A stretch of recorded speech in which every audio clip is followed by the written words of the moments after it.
Bom dia a todos. Vamos dar início aos trabalhos da nossa casa, pedindo a Deus, a Jesus, que nos abençoe agora e sempre.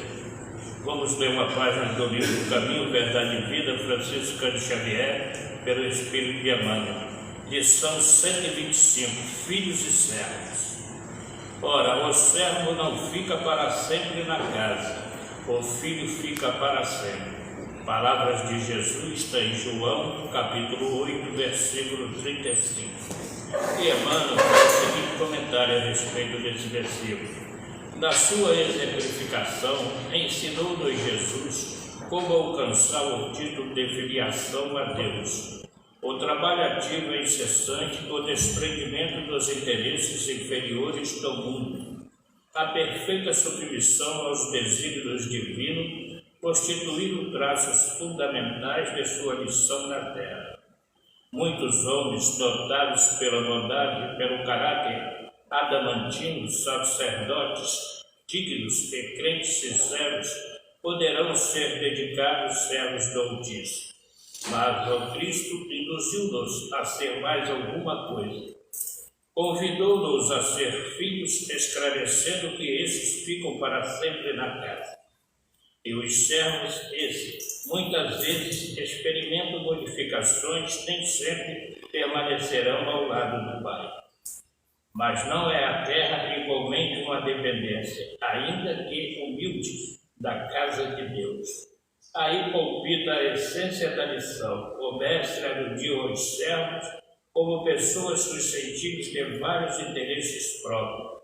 Os filhos, todavia, possuem interesses em comum com o Pai, os primeiros servindo a Deus e a si mesmo, porque como servidores aguardam remuneração. Podem sofrer ansiedades, aflições, delírios e dores ásperas. Os filhos, porém, estão sempre na casa, isto é, permanecerão em paz, superiores às circunstâncias mais duras, porquanto reconhece acima de tudo que pertence a Deus. Que possamos refletir a respeito dessa lição do livrinho Caminho, Verdade e Vida, Francisco Cândido Xavier, lição 125, Filhos e Servos. Vamos fazer a nossa prece inicial e em seguida passar a palavra para o nosso irmão Deus. Então vamos orar. Querido Jesus, bondoso amigo, abençoa cada um de nós nessa manhã, que possamos receber a ajuda dos benfeitores amigos. Ave Maria, cheia de graça, o Senhor é convosco. Bendita sois vós entre as mulheres e bendito é o fruto do vosso ventre, Jesus. Santa Maria, Mãe de Jesus, roga a Deus por nós, pecadores, agora e na hora de nossa morte, e assim seja. E assim, Senhor, passando a palavra ao amigo Deus.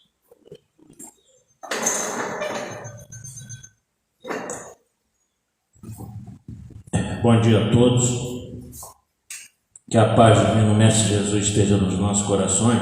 A proposta da casa para nós hoje foi que a gente falasse da vida e obra de Allan Kardec. Então, uma palestra biobibliográfica. Por quê? Nós estamos no dia 1º de outubro. Daqui a 2 dias, dia 3 de outubro, nós comemoramos 219 anos de nascimento do codificador da nossa doutrina. Importante falar dele, né? Até porque tem muitas pessoas que pouco conhecem dele. Tem mesmo espírita que fala assim, Allan Kardec, já até ouvi falar, mas não sabe nada, né, da vida dele, do grande trabalho que ele teve para codificar a doutrina espírita. Então a proposta da casa para nós, na manhã de hoje, é falar dele, já que é a palestra mais próxima do dia do nascimento dele, que é depois de amanhã, terça-feira, ok? Então as fontes que nós utilizamos são essas aí, para que a gente fizesse, né, esse trabalho. Família dele, pai dele chamava-se Jean Baptiste Antoni Rivail, era um magistrado, portanto era uma pessoa que tinha condições financeiras boas, conforme nós vamos ver. A sua mãe era do lar, Jeane Luiz do Ramel. Ele teve 2 irmãos que faleceram antes dele nascer. Então isso aqui foi levantado, né? A Heloísa viveu apenas 2 anos, José, outro irmão dele, viveu apenas 6 anos, mas Kardec não era nascido. Na realidade, nem Kardec era Hipólite Leon Denis Rivail. que conforme esse slide aqui é o nome de batismo dele, Hippolyte Léon Denisard Ribail. Nasceu em Lyon, na França, a Rua Sala, número 76, dia 3 de outubro de 1804.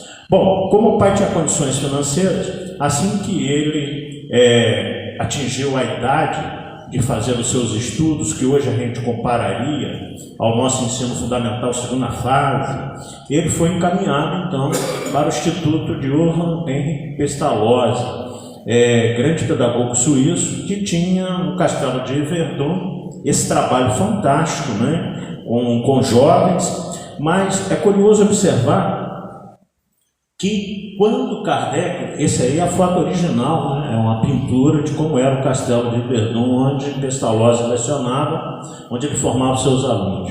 Curioso observar que toda vez que eu já falei aqui várias vezes, né? Eu não fico lendo slide não, vocês leiam, eu resumo, eu comento, mas todas as vezes que o mestre Pestalozzi precisava viajar, sair para pregar a sua pedagogia moderna, né? Quem que ficava na direção desse educandário? Exatamente Hippolyte Léon Denisard Ribail, aos 18 anos de idade apenas. 18 anos de idade. Então nós vemos que ele era realmente uma pessoa bastante instruída, bastante evoluída, a tal ponto que ele ficava na direção do educandário até que o mestre Pestalozzi voltasse. Dedicou o seu trabalho, né, no Castelo de Yverdon. Entre seus discípulos, Pestalozzi tinha o jovem Hippolyte Léon Denisard Ribail, que depois veio a ser cognominado Allan Kardec, nós vamos ver mais à frente, tornou-se eminente aluno e colaborador. Ok? Após Yverdon, Hippolyte foi de grande influência na reforma dos estudos na França e na Alemanha. Há vários trabalhos dele, que nós vamos ver alguns também mais para frente, que ganhou até prêmios em várias academias da Europa, principalmente na Academia Francesa de Arras, pelos seus trabalhos na área da educação, na área da pedagogia. Então era um mérito pedagogo mesmo, um homem fantástico no campo das letras. Sua formação e profissão. Ele era bacharel em letras e em ciência. Canuto de Abreu, na biografia que vocês viram lá na frente, da fonte que nós tiramos, disse que ele tinha estudado medicina também. Canuto de Abreu não afirma se ele se formou em medicina, mas diz que ele tinha estudado medicina. Provavelmente não concluiu, mas ele tinha bastante conhecimentos também, porque ele dava aula, nós vamos ver no slide mais à frente também, de anatomia comparada.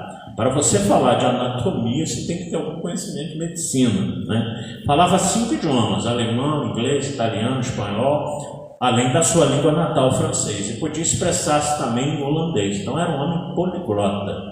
Não foi arregimentado no mundo espiritual para codificar a doutrina espírita de qualquer maneira, não. Ele foi extremamente preparado no mundo espiritual para ter essa missão, uma verdadeira missão de codificar a doutrina espírita. Quando ele voltou de Yverdon, passado alguns anos, ele resolveu montar um instituto semelhante ao Instituto do Mestre Pestalozzi, com as ideias que ele trouxe de lá com o seu tio. Mas o tio era boêmio. O tio vivia na noite, o tio dele vivia na noite, gastava muito dinheiro e acabou falindo no instituto, que não foi muito adiante, durou muito pouco tempo. E o que ele fez? Para que ele não tivesse renda nenhuma, ele assumiu a contabilidade, ou seja, era contador também, assumiu a contabilidade de 3 casas comerciais que rendiam 7.000 francos ao ano. Não era uma quantidade expressiva, mas, digamos assim, era uma quantidade que dava para viver, né? E aí, como ele era um pedagogo, ele era da área da educação, exatamente em Paris, no mundo do ensino, que ele conheceu a sua, que viria a ser futura esposa, Amélie Gabrielle de Lacombe Baudet, que tinha um apelido carinhoso para ele chamava ela assim de Gabi. Ele casou em 6 de fevereiro de 1832. Ela tinha 9 anos a mais do que ele, mas aparentava 10 anos mais velho. Até em Valença a gente falava um pouco sobre isso. E por essa foto aí, pelo amor de Deus, né? Não dá para a gente ver isso. Ela era 9 anos mais velha e aparentava 10 anos mais nova. Porque eles eram feinhos a beça, né? O povo era feinho naquela época, né? Nós melhoramos bastante, né? Então, essa é a foto dos 2 jovens, realmente, lá na França. E era assim. À noite ele escrevia gramáticas, aritméticas, estudos pedagógicos superiores, traduziu obras para outros idiomas, organizou na sua casa na Rua Sèvres cursos gratuitos que ele dava para a juventude francesa. Ele dava cursos gratuitos de química, física, astronomia, e é o que eu disse para vocês. Por que ele tinha conhecimento de medicina? Porque ele dava aula de anatomia comparada. Então, isso só quem tem realmente algum embasamento médico, né, ou biomédico, poderia realmente fazê-lo. E ele não cobrava nada, apesar de que ele não tinha muita renda, muito rendimento, mas esses jovens ele atendia com o maior prazer na casa dele. Alguns livros pedagógicos que ele escreveu, como eu disse para vocês, ele era um pedagogo emérito, né? Então ele escreveu essas obras aí, só um resumo das obras que ele fez. Curso prático teórico de aritmética, plano proposto para o melhoramento da instrução pública, gramática francesa clássica, manual dos exames para títulos de capacidade, soluções racionais de questões e problemas da aritmética e da geometria. Meu Deus do céu, não me entendi tudo, né? Aritmética e geometria, eu nunca consegui aprender isso nos meus anos de estudo. Catecismo gramatical da língua francesa, ditados normais de exames. Então, ou seja, ele escreveu uma obra que ajudava as pessoas a passarem nos concursos, que já existia naquela época. Ditados especiais sobre as dificuldades ortográficas, qual o sistema de estudo mais em harmonia com as necessidades da época. Essa obra aqui, ele ganhou esse prêmio nessa Academia Francesa de Arras, que era a academia mais importante da época. Então, olha só, né? Então, era um homem realmente bastante letrado. Bom, os fenômenos já sacudiam alguns lugares do planeta, como no condado de Hadesville, né, em Nova York. Essa família Fox, eles moravam distante um pouco da cidade. Era um condado, né, de Wayne. E lá começou-se a se dar alguns ruídos, algumas batidas, algumas pancadas na casa. E o pai saía muitas vezes com aquela espingarda, aquela carabina antiga em volta da casa, para ver se tinha alguém fazendo, né, alguma gracinha, alguém jogando alguma coisa, batendo alguma coisa, mas não se descobria nada. E uma bela noite, uma delas duas, nós temos aí as pequenas Margarete e Kate Fox, 14 e 11 anos de idade.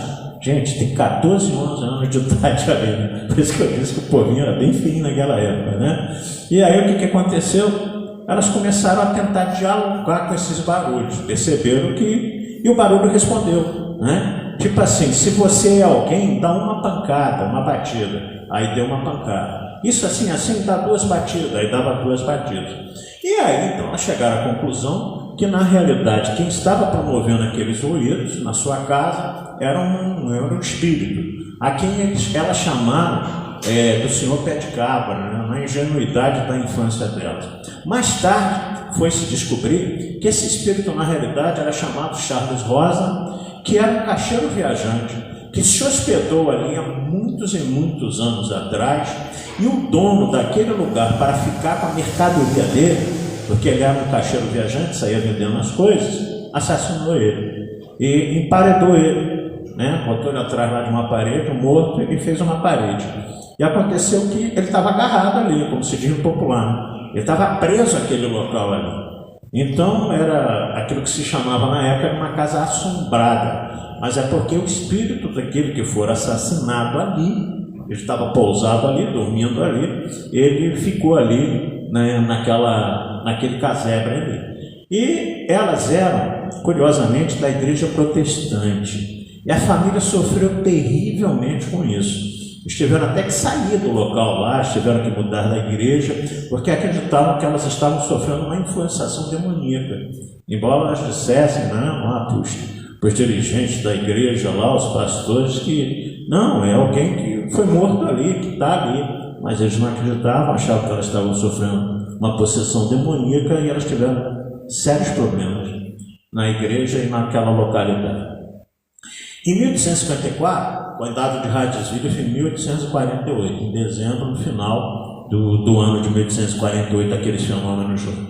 Aí, avançando 6 anos depois, em 1854, o Rivail tomou conhecimento, através do senhor Fortier, né, um magnetizador famoso naquela época, ouviu falar das mesas girantes, fenômeno mediúnico que agitava toda a Europa naquela época. A sociedade, principalmente na França, se reunia para ver as mesas levitarem, ir até o teto, baterem, darem pancadas.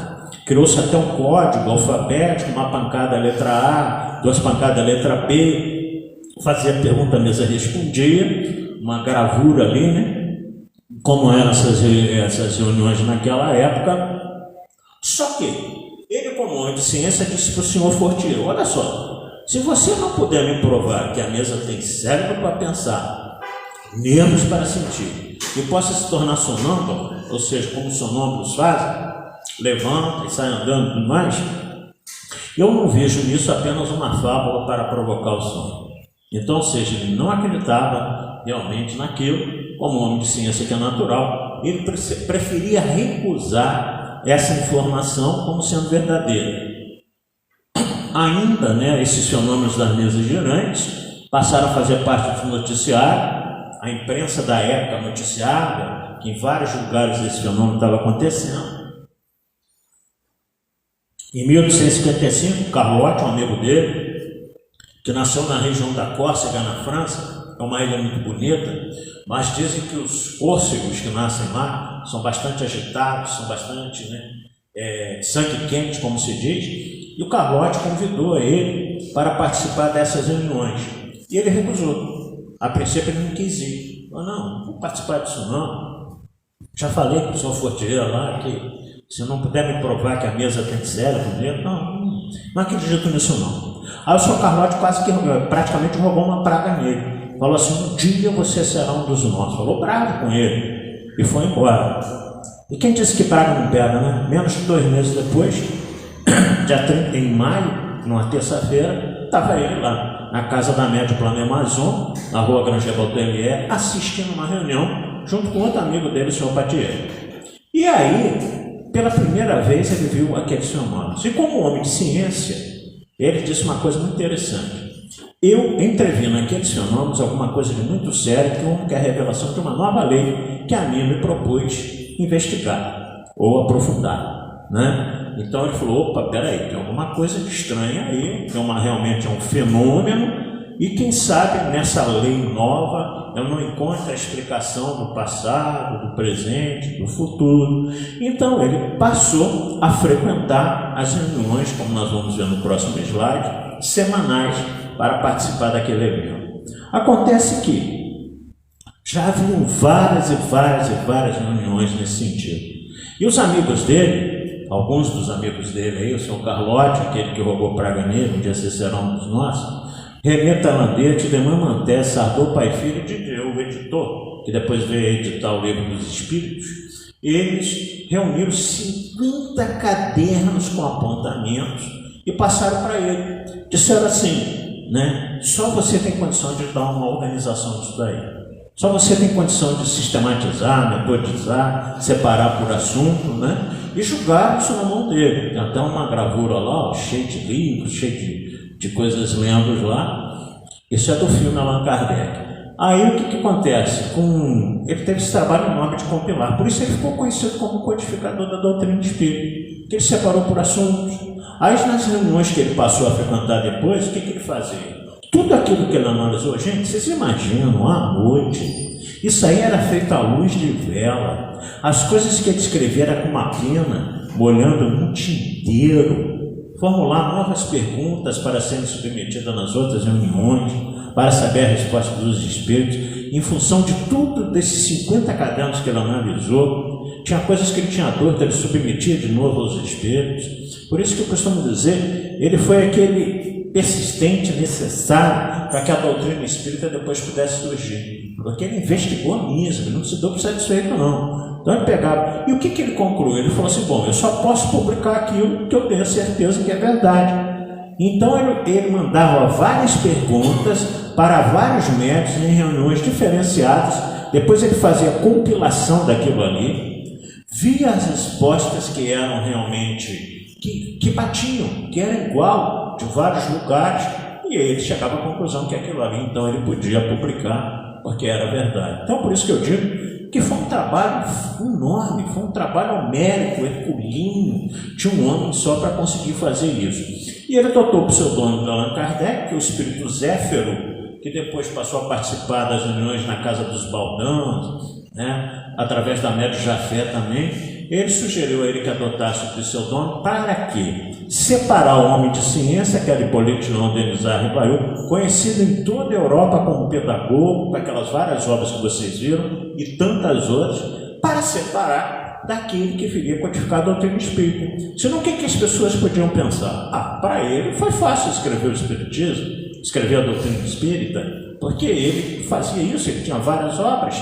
de sucesso publicadas no mundo inteiro. Então ele adotou o pseudônimo de Allan Kardec, esse espírito Zéfiro sugeriu a ele, porque Zéfiro foi um amigo dele, pessoal, numa encarnação lá atrás, como ele era um sacerdote druida da região das Galhas, ali na Europa, em que ele tinha sido esse sacerdote que tinha esse nome. Então Zéfiro falou: olha, você foi amigo meu lá atrás, na época dos druidas, é uma civilização que já se extinguiu, e você se chamava Allan Kardec. Adota esse pseudônimo para separar do Hippolyte Léon Denis Rivail. Então ele passou a frequentar as reuniões semanais na casa da família Baldan, através das médias Carolina, 16 anos, Júlia de 14. A gente observa que a codificação espírita, que as questões que ele submeteu para que os espíritos pudessem responder, além de todas essas reuniões fora do contexto dele ali, aonde ele participava, sempre os médios eram jovens. Eram jovenzinhos mesmo, olha aí, 14, 16 anos. A média de Jafé tinha 15 anos, nós vamos ver no outro slide. Então, jovens trabalhando. E a gente às vezes tem uma certa dúvida com relação à capacidade da juventude, né? Os que já andaram um pouco mais, aí já rodaram um pouco mais. Não é o meu caso. Eu sempre acreditei na juventude, porque eu sei do potencial do jovem. O que acontece com o jovem é que nós que temos um pouco mais de estrada, de experiência, tem que dar uma tutelada nele, para eles não se empolgarem demais também, porque o jovem tem aquela empolgação que os mais idosos talvez já não tenham mais. Mas sendo tutelado, o jovem ele pode realmente apresentar coisas frutíferas, trabalhos fantásticos. Então a maioria das médiums daquela época não passavam de 16 anos. Era tudo nessa faixa, 14, 15, 16, 12. E aí, naquelas reuniões, ele usou o método de experimentação como cientista que era. Ele nunca foi com teorias preconcebidas, ou seja, eu vou para a reunião já pensando que pode ser isso, aí eu vou achar que é isso. Não. Ele deixou na hora, para ele, a partir dos fenômenos que ele via, aí sim ele colocar suas ideias em função daquilo que ele observava. Então o método experimental de todo cientista era dessa maneira: observar, comparar, julgar, nunca com teorias preconcebidas, remontar a origem e não dar por verdadeiro antes daquilo ser comprovado. Então, como eu disse para vocês, ele era enxuado nesse sentido. Ele fazia uma pergunta, os espíritos respondiam, ele fazia uma outra pergunta baseada naquilo que os espíritos diziam, e não se dando satisfeito, ele fazia uma terceira pergunta sobre o mesmo assunto. Por isso que nós temos no livro dos espíritos, questão tal, letra A, letra B, às vezes até letra C, porque ele ficava perguntando sobre o mesmo assunto, mas fazendo perguntas um pouco diferentes para amarrar a questão central sobre aquele assunto. Uma das primeiras conclusões, viu naqueles fenômenos achar que o passado e o futuro, como eu disse para vocês há pouco. E abaixo, uma das primeiras conclusões: os espíritos são almas desencarnadas, não sabiam mais do que a média da humanidade.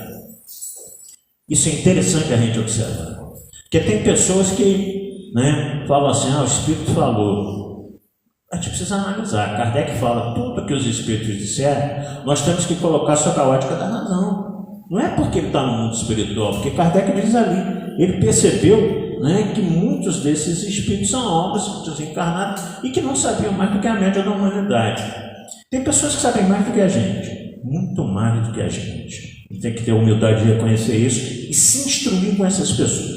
Tem pessoas que sabem igual a gente, estão no nosso nível de conhecimento. Beleza. Tem pessoas que sabem menos do que a gente, isso é natural, dentro dessa escala evolutiva dos espíritos. Então o que a gente faz? Aprende com aqueles que sabem mais, ensina para aqueles que sabem menos, para isso que nós estamos aqui. Mas sem essa pecha de sermos autoridade sobre qualquer assunto, pelo amor de Deus. E pararmos também com essa mania de achar que a gente sabe tudo. A gente não sabe. A gente tem que ter humildade de dizer: bom, isso aí eu não sei, eu vou procurar, eu vou me instruir. Porque tem pessoas que o que você pergunta, ela responde. É impressionante, né? O Divaldo Franco conta um caso desse. O Divaldo disse que tinha um amigo que tudo que ele perguntava, o amigo respondia. Aí um dia ele virou para ele e falou assim: cara, tudo que te pergunta você responde. Não é possível que você saiba tudo. E alguma coisa que te pergunto e você não sabe, pode ser que você não saiba. Aí ele falou para o Divaldo assim: não tem problema, mas eu respondo. Sem resposta a pessoa não fica. Então, na realidade, isso é uma coisa totalmente absurda, né? Que você tem que ter humildade e dizer: não, sobre esse assunto eu não conheço. Vários assuntos que a gente não conhece.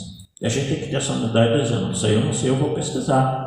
Né? Já fiz seminários, hoje em dia eu até não faço muitos mais, mas às vezes a pergunta solta na hora das perguntas e respostas, a pessoa fala assim: olha, engraçado, eu nunca estudei isso, mas eu vou pesquisar e te respondo. Esse é o contato comigo, mas tem pessoas que não. Nossa, é impressionante, né? Comenta de uma coisinha até.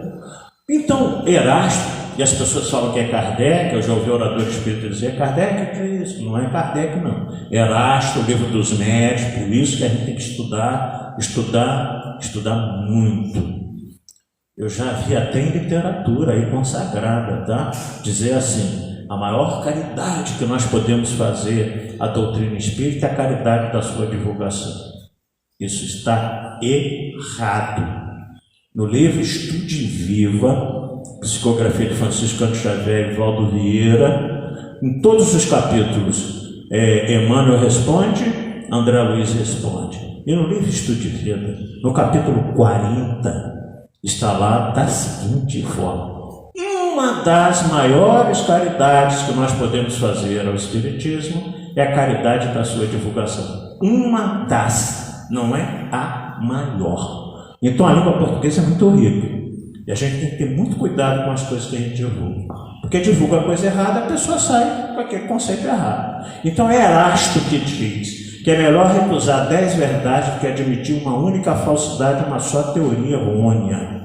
Então, ou seja, se você não tem conhecimento daquilo, diga que não sabe, porque você ensina uma coisa errada, a pessoa sai divulgando. O Robinson falou, o Raul Teixeira que fala isso. As pessoas agora estão muito assim: o Divaldo falou, o Raul falou, o Haroldo Dutra falou. Vamos pesquisar, né? Porque o orador erra. O orador que confia só na memória, falha, cita a questão errada. Como eu já vi por aí. João, na primeira epístola, capítulo 4, versículo 1, consagra isso. João diz o seguinte: não, amados, não crescem todos os espíritos, mas verificar ou provar se os espíritos são de Deus, porque muitos falsos profetas têm se levantado no mundo. João está dizendo que tem espírito que não é de Deus. Como assim? Deus não criou todos nós? O que João está dizendo? Que tem espírito que não tem conhecimento. Tem espírito que não tem conhecimento. São chamados pseudo-sábios. A pessoa que fala aquilo que não sabe é um pseudo-sábio, que não estudou, que não procurou a fonte. E aí que João quer dizer isso: cuidado, gente, tem espírito que não tem conhecimento, então ele vai te ensinar, né? É uma mania que as pessoas têm. O guia falou, tem guia aí mais desguiado do que outra coisa, né? Guia aí totalmente perdido, então tem que ter cuidado, analisar sob a luz da razão, buscar dentro da doutrina que os espíritos disseram. Então João consagra isso aí com absoluta propriedade. Bom, continuando então, no ano de 1856, na casa dos Baldans, através daquelas duas médiumzinhas, o Espírito da Verdade se manifesta como superintendente de uma pleia de espíritos. Eu fiz palestra semana passada aqui, né? Falando, eu disse um pouco disso.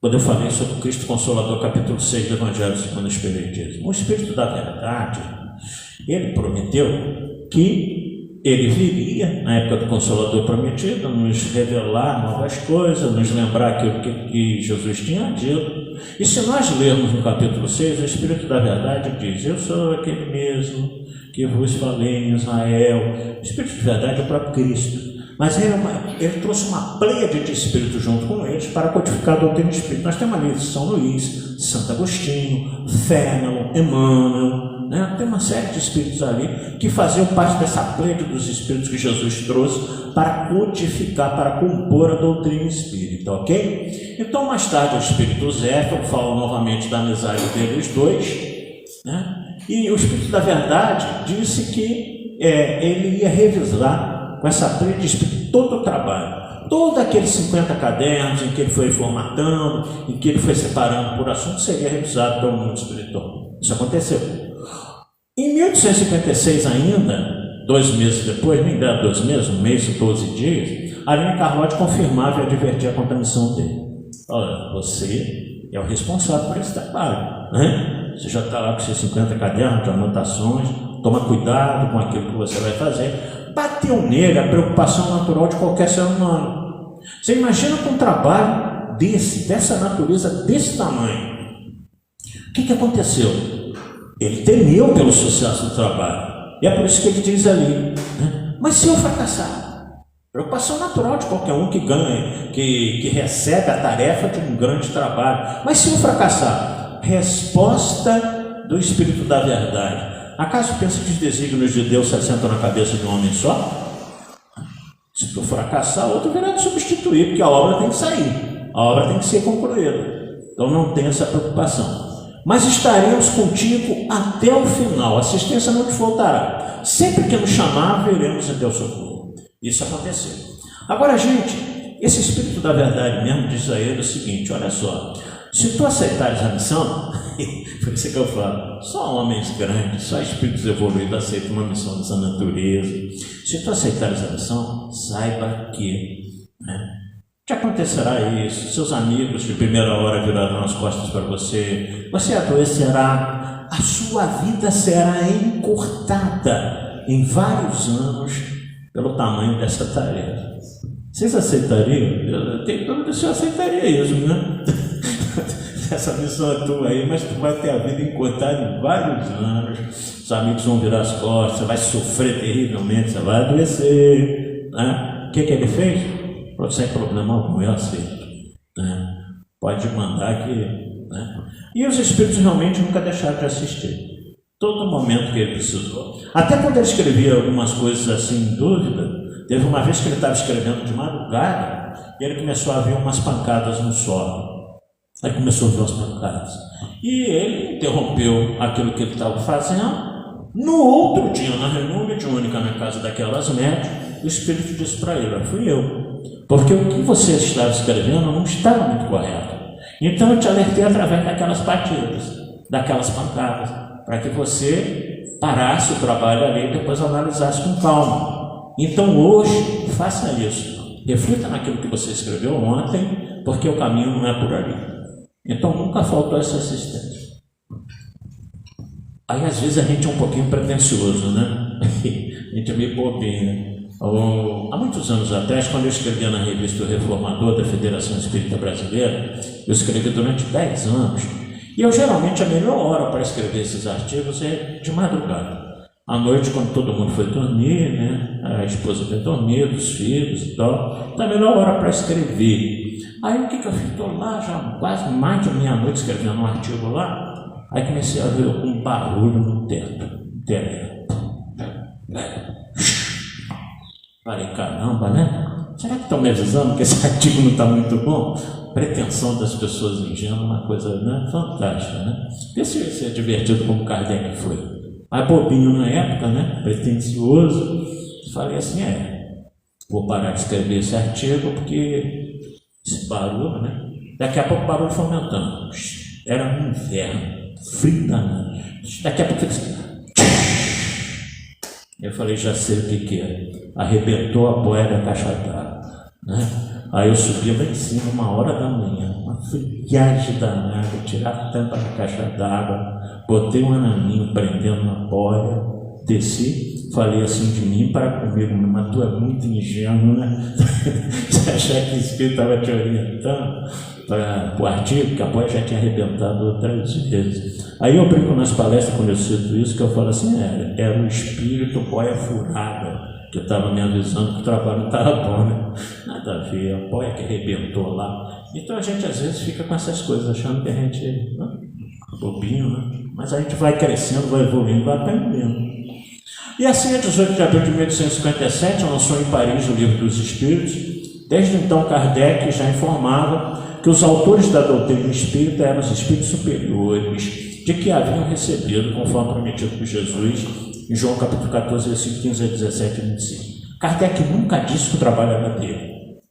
Mas ele teve um trabalho fantástico, homérico, de sistematizar aqueles 50 cadernos da ordem, formatar. Esse mérito dele ninguém tira. Mas o trabalho maior é dos espíritos superiores que trouxeram as informações, que trouxeram as mensagens através das várias reuniões e depois dos questionamentos que ele fazia. Tem pessoas lá fora, e vocês espíritos têm que ter cuidado com isso, nós espíritos, tem pessoas que falam assim, mas a doutrina de vocês foi feita por um homem, é a doutrina do Kardec. Isso tem que esclarecer, amigo. A única coisa que Kardec fez foi separar por assunto, publicar as obras, né? E a única coisa, deu um trabalho a ele fantástico. Mas o trabalho não é dele, o trabalho é dos espíritos superiores. Então a doutrina é dos espíritos superiores. Kardec, por isso, é denominado codificador da doutrina. Ele não é fundador da doutrina. Então tem pessoas que dizem, Kardec fundou a doutrina. De jeito nenhum. Quem trouxe a doutrina são os espíritos superiores. As pessoas fazem essa confusão lá fora e a gente tem que estar atento, né, para saber rebater essas questões. A promessa do Espírito da Verdade, né, foi Jesus, em João lá, é essa daí que todos vocês conhecem. Se me amais, guardai os meus mandamentos, pedirei ao Pai, Ele enviará outro Consolador, o Espírito da Verdade, que o mundo não pode ver porque não conhece, mas vós o conhecereis, porque Ele ficará eternamente convosco. Então pensemos nisso aí. Ficará eternamente convosco. Não pode ser uma entidade, não pode ser a personificação de uma pessoa, porque como é que Ele vai ficar eternamente conosco? Então teria que ser uma doutrina, uma filosofia, uma religião, que pudesse, quando aclimatado por nós, jamais sair de nós. Então a doutrina espírita é isso. Ela tem, na realidade, a personificação de todos os espíritos que é criado, do codificador, mas ela não é uma pessoa, ela é uma doutrina, uma filosofia que, quando entendida, ela faria parte das nossas vidas. E assim a primeira edição do Livro dos Espíritos foi lançada em Paris, no dia 18 de abril, no Palácio Royal, na Galeria de Orleans, número 13. Foi impresso na gráfica de Biot, a 23 quilômetros de distância do centro de Paris. Foi entregue numa carroça. O senhor Didier, dono da livraria, já havia desencarnado, e quem recebeu os livros, 1.200 volumes da primeira edição do Livro dos Espíritos, foi a sua esposa, junto com o seu Clement, que era o gerente da livraria ali. Foi entregue lá, então, 1.200 volumes, só que o formato do Livro dos Espíritos, gente, primeira edição, não é como nós conhecemos hoje. Ela tinha apenas 176 páginas, 501 perguntas e respostas, dividida em 3 partes: doutrina espírita, leis morais, esperanças e consolações, conforme está ali. Mas foi avisado a ele, é necessário que a obra seja lançada agora, não dá mais para esperar. Mas não te preocupes que a obra será revisada e ampliada. Isso aconteceu. 3 anos depois, em 1860, a 18 de março, foi lançada a segunda edição, conforme nós conhecemos. As nossas traduções para o português foram feitas a partir dessa segunda edição francesa. Tá? É histórico a primeira edição, que está ali do lado, aquela é a primeira edição. É histórica aquela primeira edição, a FEB deve ter a primeira edição, mas a segunda edição foi traduzida para o português. A FEB tem. E aí, qual é essa segunda versão? 1019 perguntas e respostas, dividida em 4 partes: das causas primárias, do mundo espírita, do mundo dos espíritos, das esperanças e consolações, das leis morais e das esperanças e consolações. Então essa é a obra do jeito que nós conhecemos, que surgiu a partir de 1860. Bom, assim que lançou, está no Jornal Espírita, de abril de 1988, né, Jornal Mundo Espírita, diz que o Livro dos Espíritos é a pedra angular da doutrina espírita. Ele é a base, porque ali está os 3 aspectos da doutrina: ciência, filosofia e religião. A partir do Livro dos Espíritos, que Kardec foi publicando as outras obras. Tirou das leis morais do Evangelho segundo o Espiritismo, né? Tirou da parte filosófica da doutrina do mundo espírita, o mundo dos espíritos, o Livro dos Médios, tirou da primeira parte das causas primárias o livro A Gênese, e tirou da 4ª parte das esperanças e consolações a obra O Céu e o Inferno. Então, a partir de cada 4 parte do Livro dos Espíritos, que foram sendo criadas as outras 4 obras da codificação. Formou-se então o Pentateuco da doutrina espírita, as 5 obras, ok? Verdadeira síntese do conhecimento humano é um tesouro colocado em nossas mãos que merece ser isso mesmo, lido, refletido capa a capa, palavra por palavra. Então há pessoas, como o próprio Divaldo já falou uma vez, o Divaldo disse que ele lê o livro dos Espíritos todo dia. Obviamente não leu o livro inteiro, num dia só, mas leu algumas questões que ele quer relembrar, que ele quer estudar, que ele quer pesquisar. Isso que a gente deveria fazer também, principalmente aqueles que ocupam o tribunal espírita. O livro dos Espíritos tem que ler sempre, todos os dias, pelo menos algumas questões, poucas questões. Porque o livro dos Espíritos, como diz ali, é a base da doutrina espírita, né? De bases granitas, inamovíveis, estrutura o edifício da fé renovada, onde se encontram os tesouros para a libertação definitiva de nós, seres humanos. É muito comum a gente dar de brinde, quando a pessoa não é espírita, né, a dar o nosso lar. Aí a pessoa lê o nosso lar e fala que beleza de romance, mas não acredita em nada daquilo que está ali. Porque ela não é espírita, não tem conhecimento espírita. E acontece que o primeiro livro que nós, espíritos, deveríamos dar para as pessoas que não são espíritas é exatamente o livro dos Espíritos. A gente dá o Evangelho, porque o Evangelho é consolação. Então as pessoas estão com problema, elas abrem o Evangelho acaso e caem exatamente, às vezes, numa mensagem que os conforta, que eles necessitam. Mas se a gente quer que aquela pessoa a qual nós estamos dando uma obra espírita queira conhecer um pouco mais do que é o Espiritismo, a base é o livro dos Espíritos. É o livro dos Espíritos que realmente nos dá esse conhecimento do que seja a doutrina espírita. Eu também ganhei, quando não era espírita, como primeira obra, o Evangelho segundo o Espiritismo. Mas assim que eu comecei a frequentar a doutrina espírita, eu comprei o livro dos Espíritos e comecei a estudar ele e nunca mais parei.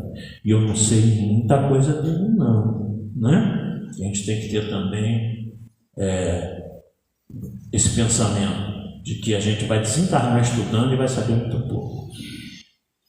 Palavras de Kardec, quando ele chega à noite com a sua esposa, né, a Gabi, ele escreve depois, mais de 100 exemplares no primeiro dia. Do livro dos Espíritos já foram nesse primeiro dia doado ou vendido.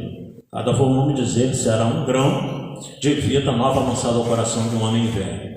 Isso aqui que é interessante, formidável. Se algumas sementes caírem em corações maduros, haverá por certo gloriosas ressurreições. Ressurreição de quê? Do homem velho para o homem novo, mudança de vida, de comportamento, de atitude, de pensamento, né? E aí ele diz ali, 1.200 sementes da verdade serão lançadas, porque lembra? São 1.200 livros que foram entregues na livraria, primeiro volume dele. 1.200 sementes de verdade serão lançadas no terreno da opinião. Se apenas uma frondejar, ou seja, se só uma frutificar, se só uma pessoa ler aquela obra e já mudar a sua vida para melhor, ele diz, nosso esforço não foi em vão, já terá valido a pena. E a gente sabe que milhões e milhões e milhões de pessoas se beneficiaram das obras espíritas. Então, aí nós vemos a ordem do lançamento, primeiro lá o Livro dos Espíritos, em janeiro de 1858. Ele lançou a Revista Espírita, que durou 10 anos, depois ele lançou até a sua morte, depois ele lançou em 1º de abril do mesmo ano, fundou a Sociedade Parisiense de Estudos Espíritas, teve várias divergências depois. Gente, ainda tem um ser humano, tem problema. Chico uma vez falou assim, a doutrina espírita tem que tocar. Problemas são os espíritas, problemas são nós. Doutrina espírita, né? Não tem o que tirar, o que pôr, o que acrescentar, nada, mas problemas são os espíritas. O problema é o movimento espírita. Kardec sofreu muito na Sociedade Parisiense até que ela se dissolveu depois. Ok? Publicou depois que é o Espiritismo, 1859, o Livro dos Médios, 61, Evangelho, 64, Céu e Inferno, 65 e a Gênesis, finalmente, 68. Depois que ele desencarnou, como nós vamos ver no outro slide, em março de 1869, juntaram alguns escritos inéditos dele, juntaram outros estudos que ele já havia tido feito das próprias obras que ele havia lançado e lançaram um livro chamado Obras Póstumas, em 1869. Então ali contém muitas coisas inéditas dele. Então a esposa dele reuniu os amigos e falou, tem um monte de escrito dele aqui, vamos juntar isso e vamos publicar uma obra. Por isso ela chama esse nome Obras Póstumas, depois que ele desencarnou. Comparando o que Jesus disse com o que Kardec nos fala nas obras, né? Ante a revelação divina, Jesus disse: eu não vim destruir a lei. Kardec também. Não vem destruir a lei cristã, mas dar-lhe execução. Está ali as referências, tá? Exaltando a lei do amor, que rege o destino de todas as criaturas, advertiu Jesus: amai-vos uns aos outros como eu vos amei. Muita gente até comentava lá em Valença, né? Amai-vos uns aos outros como eu vos amei. Amar ao próximo como a si mesmo. Nós estamos nos amando muito pouco, né? Porque como nós estamos nos autodestruindo através de coisas aí que não nos acrescentam nada. Ontem eu encerrei o mês Setembro Amarelo lá no Centro Espírita de Mimim, em Valença. Eu fiz o fechamento do mês e a gente falava disso, né? Então as pessoas estão vivendo um vazio muito grande. Em função desse vazio nós temos aí as melancolias, as ansiedades e sobretudo as depressões.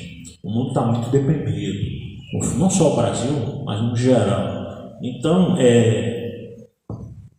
o alto índice de suicídio aumentou demais.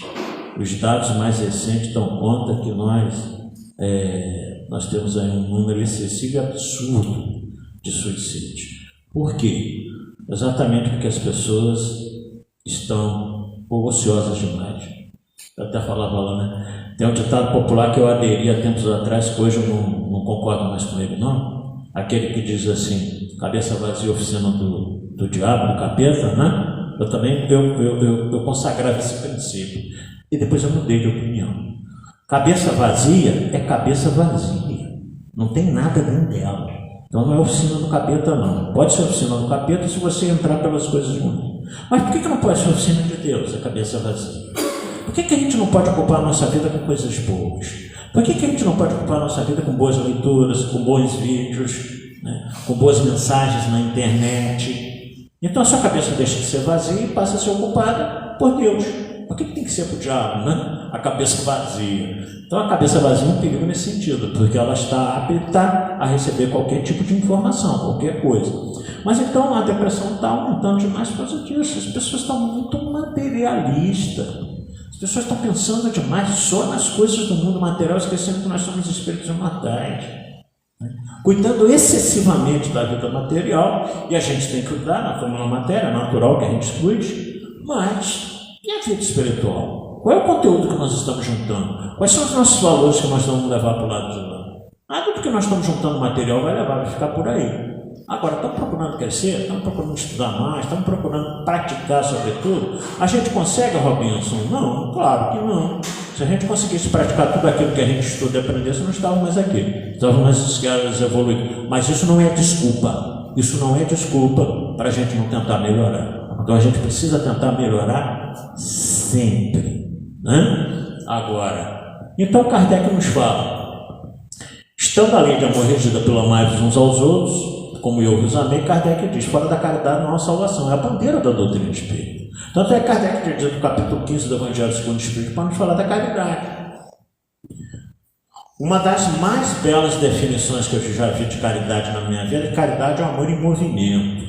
É a oportunidade que você tem de demonstrar o amor na prática. E Joana de Anjos, naquele filme, o Dorival ainda jovem, né? A Joana dizia para ele que ele não ia encontrar felicidade nas coisas da matéria, que a felicidade estava exatamente na prática da caridade. Ele praticasse a caridade, que aí ele seria feliz. E no final desse ensino, está lá no filme, Joana diz para ele o seguinte: Divaldo, quem vive para enxugar as lágrimas dos outros não tem tempo para chorar. É uma realidade.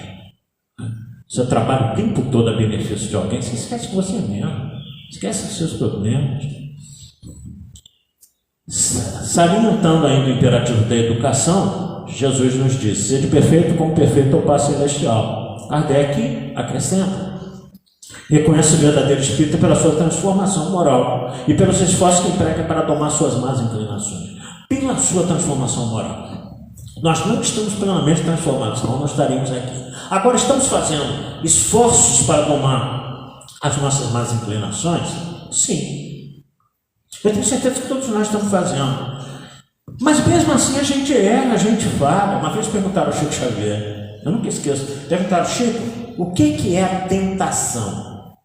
O que é tentação? Aí Chico respondeu da seguinte forma: tentação é tudo aquilo do qual a gente foge, que a gente corre, mas torcendo para que ela nos alcance. Então, na realidade, a gente diz que não quer, mas no fundo a gente quer. Então é natural do ser humano. Infelizmente é natural do ser humano ainda se deixar cair em algumas situações ciladas que o mundo nos apronta. A gente erra 1, 2, 3 vezes, diz a música popular: levanta, sacode a poeira, dá a volta por cima. Não importa o que fale da gente, o que acham da gente, não importa, só da consciência das pessoas. O que importa é a nossa consciência. Agora, a luta interior de cada um de nós, ela não é fácil. Porque em outro trecho do filme, Joana diz para Divaldo com muita propriedade: Divaldo, o problema nunca foi os outros. O problema não é a vida. O problema não é esse mundo que está aí. Tudo isso foi colocado à sua volta. Divaldo jovenzinho, né? Ouvindo Joana com as incertezas dele. Divaldo, tudo isso foi colocado à sua volta para o seu aprendizado, né? Então a luta, Divaldo, nunca foi sua contra os outros.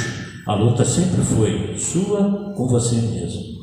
E Joana termina essa frase dizendo: o maior problema da criatura humana é a própria criatura humana. O maior problema de nós somos nós mesmos. Então não são os outros, não. Deixa cada um caminhar do jeito que quer. A gente precisa tentar ajustar nós mesmos. E que dificuldade que é para a gente ajustar nós mesmos, né? Então a gente sabe disso. Há pouco tempo eu vi um vídeo do padre Fábio de Mello também que falava muito disso. Tem portas que vão se fechar para a gente que não vão abrir nunca mais. Não adianta você ficar batendo naquela porta. Não vai se abrir nunca mais. Então segue adiante, né? Há pessoas com as quais não adianta você discutir, não adianta você colocar suas coisas, porque ela já está cristalizada na opinião dela. Então tudo que você falar não vai modificar ela. Então não adianta insistir em discussões que não levam a nada. A duras penas eu estou aprendendo a calar. A duras penas. Deixa eu falar, né? Deixa eu falar. Para quê? Não adianta. A gente não vai convencer as pessoas daquilo que a gente acredita que é certo. Quem tem que se convencer é cada um. Como nós demoramos muito para nos convencermos das verdades que hoje nós acreditamos dentro da doutrina espírita. A gente pratica? Não, claro que não. A gente tenta, a gente se esforça, dói quando a gente falha, quando a gente erra, mesmo que ninguém acredite que dói no nosso íntimo, no nosso interior, mas dói. Eu tenho certeza que todos vocês, quando erram em alguma questão, aquilo fica lá, né? Fica lá martelando: puxa vida, por que eu errei de novo nisso? Já tenho conhecimento, né? Mas, infelizmente, a gente erra. Então nós estamos fazendo esforços para domar as nossas más inclinações. Louvando a responsabilidade, ponderou o Senhor: muito se pedirá, que muito receberá. E aí Kardec nos diz: aos espíritas muito será pedido, porque muito hão recebido. Aí tem gente que fala assim: muito, eu não quero me comprometer não, quer saber de nada não, quer estudar não, quer participar não, porque muito vai ser pedido. Aí você quer ficar estacionário? Quer atrasar? Quer demorar a sua evolução? Ainda aí, problema seu, problema de cada um, né? Nós podemos evoluir mais rápido na direção de Deus ou menos rápido. Cada um faz as suas escolhas. Nós não somos responsáveis pela escolha de ninguém, nós somos responsáveis pelas nossas escolhas. O que nós temos feito com a nossa vida? Então é isso que importa. Exaltando a filosofia da evolução através das existências numerosas, as reencarnações, que nos aperfeiçoam o ser na reencarnação necessária. Esclarece o instrutor sublime: ninguém poderá ver o reino de Deus se não nascer de novo. O que é isso? Reencarnações, aperfeiçoamento em cada uma delas. Cada vez que a gente volta, a gente aprende um pouco mais. Natural. E Kardec afirma: nascer, viver, morrer, renascer ainda e progredir sempre, tal é a lei. Isso aqui está no túmulo dele, lá na França, em Paris. Isso aqui está escrito no túmulo dele. Consagrando a elevada missão da verdadeira ciência, a Deus, o mestre dos mestres: conhecereis a verdade, e a verdade vos libertará, vos fará livre. João capítulo 8, 32. E aí Kardec nos enuncia: fé inabalável só é aquela que pode encarar a razão frente a frente em todas as épocas da humanidade. A doutrina espírita ela é progressista. No livro A Gênese, Kardec nos fala que a doutrina espírita não é única, mas é mais apta a secundar o movimento de transformação da humanidade pelos princípios dela. Então é uma doutrina progressista. Se algum fato novo aparecer que ela esteja em desacordo, ela se muda nesse ponto. Kardec já dizia isso com absoluta propriedade. Mas ao contrário disso, a ciência só vem conformando aquilo que o Espiritismo nos fala desde o seu aparecimento a 18 de abril de 1857. Tudo está sendo comprovado pela ciência. Mas Kardec disse, se alguma coisa estiver errada, a gente muda, sem problema algum, porque ela é uma doutrina progressista, né? As questões que ela aborda estão sempre em dia. Ok, terminamos esse. Caminhando para o nosso final, então Kardec já dizia no capítulo 15, fora da caridade não há salvação, porque o verdadeiro sentido da caridade, como entendia Jesus, ser bom com todo mundo. Ser bom com todo mundo. Benevolência para com todos. Indulgência com as imperfeições alheias. Entender que as pessoas são imperfeitas é respeitar isso. Nós não estamos aqui para criticar e julgar ninguém, nem Jesus julgou. É curioso como tem pessoas que nos condenam, que nos julgam, se pudesse nos prendiam, e se pudesse executar a gente, né? Porque nós já procedemos assim com alguém também. Nós já procedemos assim com alguém. E quando Jesus disse, né, que ao Pai compete o julgamento de cada um de nós, em outras palavras, está no seu Evangelho, por que é que a gente julga tanto os outros? Por que é que a gente define o que as pessoas são? Porque nós ainda não temos o espírito cristão. Porque nós ainda não aprendemos com a doutrina espírita, a observar a lei de Deus e o Evangelho de Jesus. Quando a gente proceder assim, ai, Rodrigo, mas a pessoa é tão errada, né? Faz cada coisa, apesar de ser espírita. Depende de cada um. Nós vamos prestar conta para as leis de Deus, não vamos prestar conta para ninguém. Ninguém. Não podemos prestar conta para as pessoas iguais a gente, ou piores do que a gente, ou um pouco melhores do que a gente. A nossa dívida é sempre com as leis de Deus. Então eu não vou me ajustar com ninguém à minha volta. Eu vou me ajustar com as leis divinas. De preferência, se a gente erra muito, que a gente sofra muito também para poder ressarcir aquilo que nós fizemos, né? E tem que doer mesmo, que é para a gente aprender a não fazer mais. Bom, perfeição das ofensas, perdão. Indulgência para com as imperfeições além, perdão das ofensas. Porque quando Jesus disse, não perdoai 7 vezes, não 70 vezes 7 vezes, 490 perdões, que alguns autores, pesquisadores, disseram não, que Jesus quis dizer 70 elevado à 7ª potenciação, como o Carlão falou na última palestra dele aqui, que dá alguns bilhões de perdão para a mesma pessoa. Os dois conceitos são válidos. Porque 490 perdões para a mesma pessoa já é difícil da gente fazer. Perdoa uma, 2 vezes, na terceira já não perdoa mais. Imagina 490 vezes. Só que aí Emmanuel, para piorar a nossa vida, que Emmanuel tem essa característica, como Emmanuel gosta de aumentar a dificuldade daquilo que Jesus já botou, que é difícil para a gente fazer. Emmanuel, uma vez, numa tarde lá em Uberaba, né, na sombra do abacateiro, quando Chico saía da casa da prece e ficava lá debaixo do árvore chamado abacateiro, conversando com as pessoas, lendo um trecho do Evangelho, Emmanuel uma vez disse para Chico o seguinte, com a senhora que foi lá dizer, olha só, 490 perdões, Chico, eu já devo ter dado nessa existência, nos meus 28 anos de casado, eu já perdoei o meu marido, meus 2 filhos, que são insuportáveis, já perdoei mais de 490 vezes.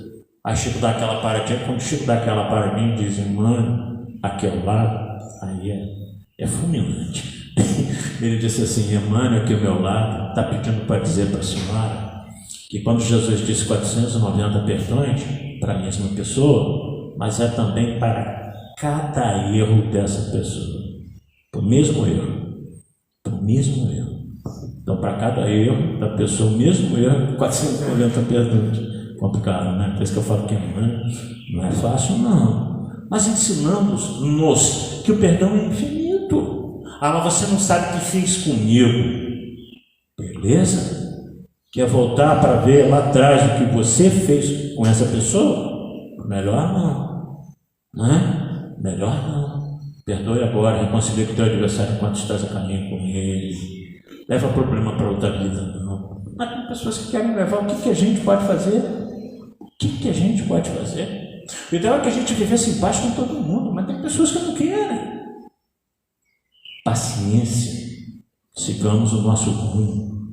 Finalizando, Kardec desencarnou em Paris, a 31 de março de 1869, a 64 anos, porque ele nasceu em outubro, dia 3 de outubro, ele desencarnou em março, então ele não completou 65 anos.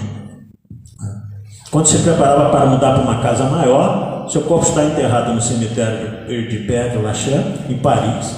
À época, os amigos reuniram anotações, textos inéditos, como eu disse para vocês, e lançaram o livro Obras Postas. Ele estava se preparando para uma casa maior, porque a casa dele já não tinha mais como andar dentro da casa, tanto livro, tanto trabalho, tanto escrito, quase que tinha que pular por cima dos livros.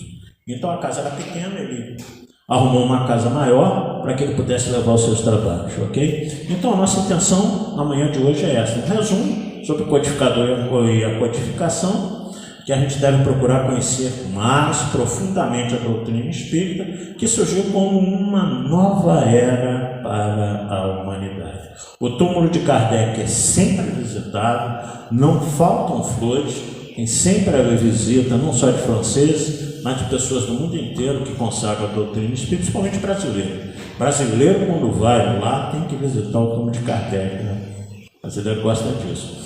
Como prova de reconhecimento e simpatia ao grande codificador da doutrina espírita. Então, daqui a 2 dias, 219 anos do nascimento dele, que a gente possa dedicar pelo menos uma precezinha a esse grande codificador da doutrina espírita. Isso é fantástico, que permitiu que nós estivéssemos aqui hoje professando essa doutrina maravilhosa.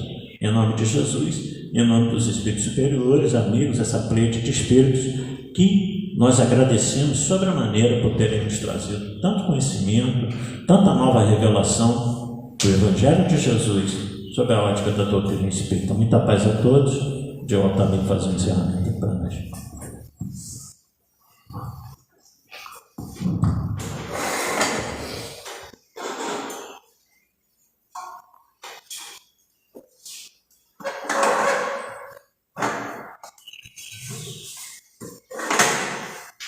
Lembrando a todos que no quadro de aviso está a programação aqui da nossa casa, dos trabalhos da nossa casa.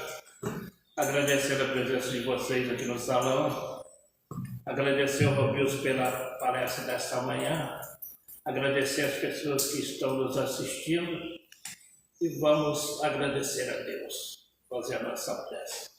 E ao término da prece, aqueles que forem tomar passe, é só aguardar que vamos ser chamados. Então vamos orar. Senhor do Universo, que é Deus, nosso Pai, Jesus, Mãe Maria de Nazaré, abençoa cada um de nós, representando a nossa família nesta manhã. Abençoa os hospitais, presídios e asilos da região. Abençoa os países do mundo inteiro, em especial o Brasil, a pátria do Evangelho. Vamos lembrar de Jesus com carinho, dizendo assim: Jesus de Nazaré, quando esteve na terra, nada exigiu. Surgiu como se fosse uma brisa perfumada em manhã de sol. Jesus não fundou nenhuma doutrina. Viveu com todos, mas não se permitiu pertencer a ninguém. Veio à terra nos trazer o amor, amar a Deus sobre todas as coisas e ao próximo como a ti mesmo. Esse mesmo Jesus nós agradecemos assim. Obrigado, Senhor, por esses momentos de paz, ao te sentirmos aqui em vibrações fraternais, na estrada da vida. Conduz-nos ao bem, na alegria e no amor. Seja o amor nossa bandeira de luz, amado Mestre Jesus. Muita paz a todos, que Jesus nos abençoe. Tenham um domingo maravilhoso. Até.